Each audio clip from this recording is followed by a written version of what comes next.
છે તમારું મારી ચેનલ પર। આજે આપણે જોવાના છીએ ધોરણ 11 ભાવિકનું અસાઇનમેન્ટ પ્રથમ પરીક્ષાનું નામાના મૂળ તત્વનું સોલ્યુશન, બરાબર। એમાં વિભાગ એનું સોલ્યુશન, વિભાગ A, B, C, D, E, F એટલે કે બધું સોલ્યુશન ટૂંક સમયમાં આવી રહ્યું છે। માત્ર ધોરણ 11નું જ નહીં પરંતુ ધોરણ 8થી લઈને ધોરણ 12 સુધી બધા જ સ્ટાન્ડર્ડ અને બધા જ વિષયનું સોલ્યુશન તમને આ ચેનલ પર જોવા મળી જશે। એટલે ચેનલને સબસ્ક્રાઈબ કરી દો, લાઈક કરી દો અને શેર કરી દો તમારા મિત્રો સાથે। ચલો સ્ટાર્ટ કરીએ। અકાઉન્ટમાં વિભાગ A તમને 10 માર્કનો આવવાનો છે, વિભાગ B 5 માર્કનો આવવાનો છે, વિભાગ C જેમાં તમને 3 ગુણના દાખલા હશે અને થિયરી હશે જે 9 માર્કનું આવવાનું છે, વિભાગ D 4 માર્કના સવાલ જવાબ હશે અને જે ટોટલ માર્ક 8 હશે, વિભાગ E તમને 6 માર્કનો હશે, ટોટલ 18 માર્ક। ચલો જોઈએ વિભાગ A થી સ્ટાર્ટ કરીએ છીએ આજે આપણે કે પ્રશ્ન 1, પ્રવર્તમાન સમયમાં વસ્તુ કે સેવા પ્રાપ્ત કરવાની ફેરબદલીના માધ્યમ તરીકે શેનો ઉપયોગ થાય છે? તો નાણું એટલે કે પૈસાનો ઉપયોગ થાય છે। પ્રશ્ન 2, AICPAની આપેલી હિસાબી પદ્ધતિ નીચેનામાંથી શેનો સમાવેશ થતો નથી? બરોબર, તો વ્યવહારો યાદ રાખવા।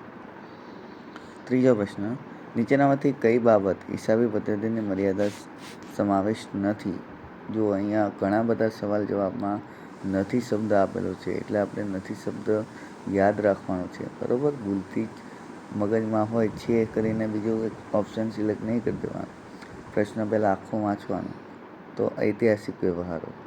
ચોથો પ્રશ્ન, કોપીરાઇટ્સ એ કયા પ્રકારની મિલકત છે? તો અદ્રશ્ય મિલકત છે।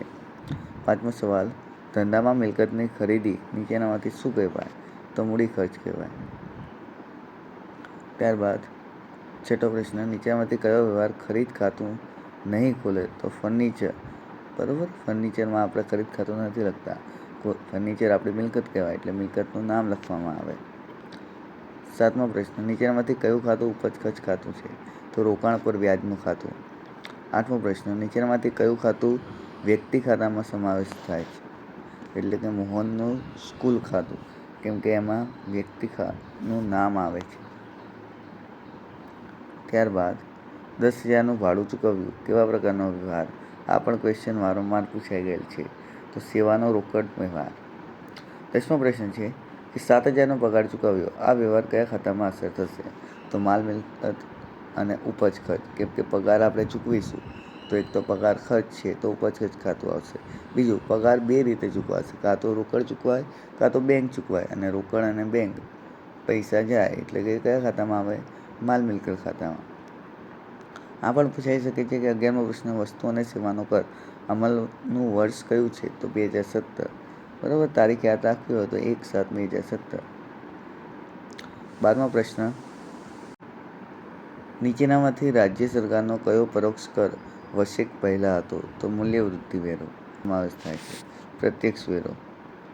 14મો પ્રશ્ન, જે તે રાજ્ય અને કેન્દ્રશાસિત પ્રદેશ બહાર કરવામાં આવે તેને કયો કર લાગશે? તો IGST।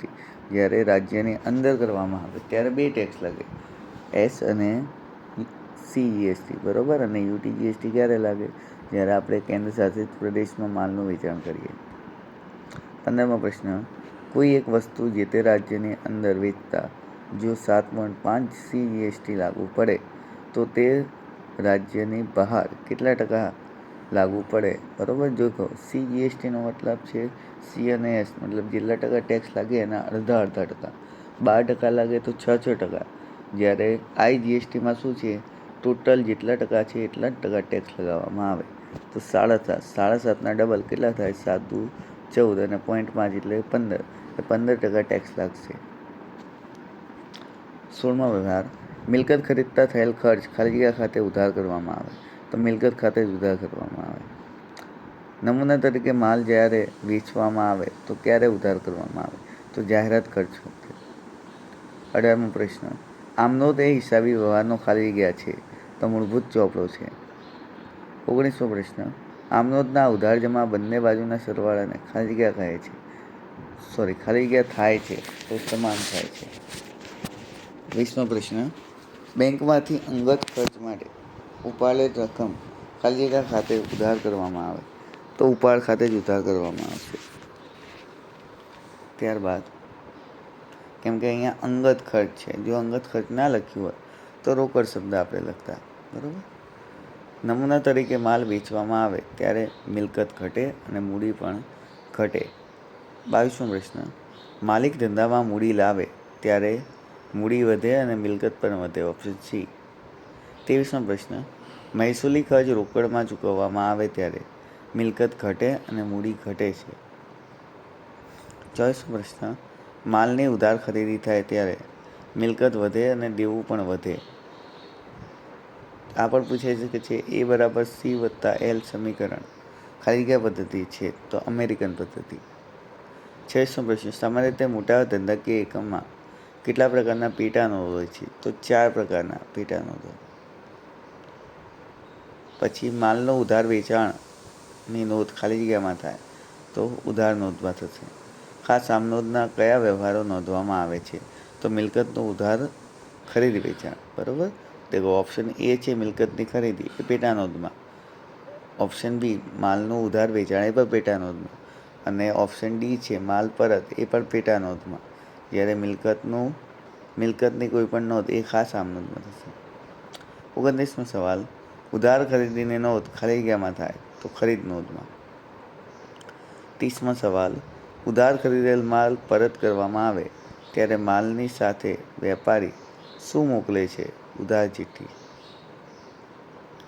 2 ખાનાવાળા પેટા નોટના કેટલી પદ્ધતિએ તૈયાર કરવામાં આવે છે? તો 3 રીતે, બરાબર. એક તો રોકડ અને વટાવ, બીજું રોકડ અને બેંક, અને ત્રીજું બેંક અને વટાવ.